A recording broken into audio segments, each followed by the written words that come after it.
اللواء سامح رضوان مدير الأمن هناك ترحيل المتهمين في أحداث استاد بورسعيد إلى سجن بورسعيد العمومي تمهيدا لبدء محاكمتهم. يأتي هذا فيما أضرب مسؤول النادي أو مسؤول الأمن بالنادي النادي المصري أضرب عن الطعام واعتصم داخل قسم شرطة المناخ احتجاجا على إحالته لمحكمة الجنايات في قضية استاد بورسعيد.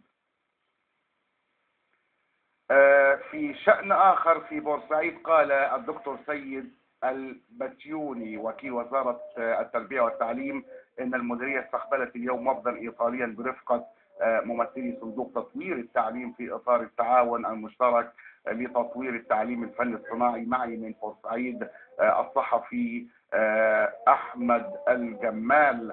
أستاذ أحمد، ما عدد هؤلاء المتهمين الذين رحلوا اليوم؟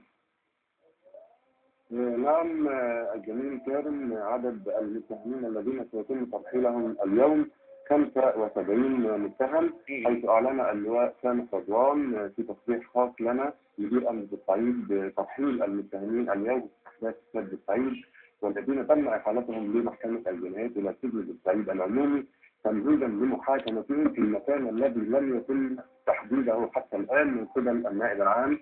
بينهم 8 أطفال تم وضعهم دور الأحداث في الوقت الذي ما زال فيه ضباط الشرطة المتهمين بمكانهم بأكاديمية الشرطة، في حين تم التحفظ على نقص انشطة المدير التنفيذي المصري وتوثيق من كان مهندس أنشاه ضابط الاستاد المصري بسجن الزقازيق.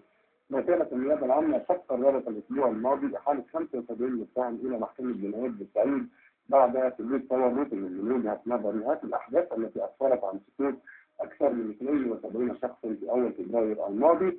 أما التهم الموجهة عفوا من مسؤول النادي المصري وتهمة مساعدة جريمة القتل عن طريق السماح لأعداد وكيلة من الجماهير بالوجود بعد إطفاء أنوار الاستاد عن عمد، فيما اتهمت مسؤولي الأمن بالتخاذل عن أداء مهام عملية. طيب أستاذ أحمد، هل علم في بورسعيد أين سيحاكمون؟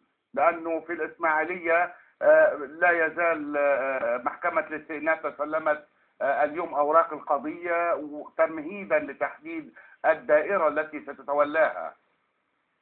نعم الزميل كارم، بالفعل هي المحكمة تسلمت أوراق القضية، ولكن لم يقرر ولم يصدر النائب العام عبد المجيد محمود قرارا بتحديد المحكمة أو الدائرة القضائية التي سيتم تداول القضية فيها. طيب شكرا جزيلا أستاذ أحمد الجمال صحفي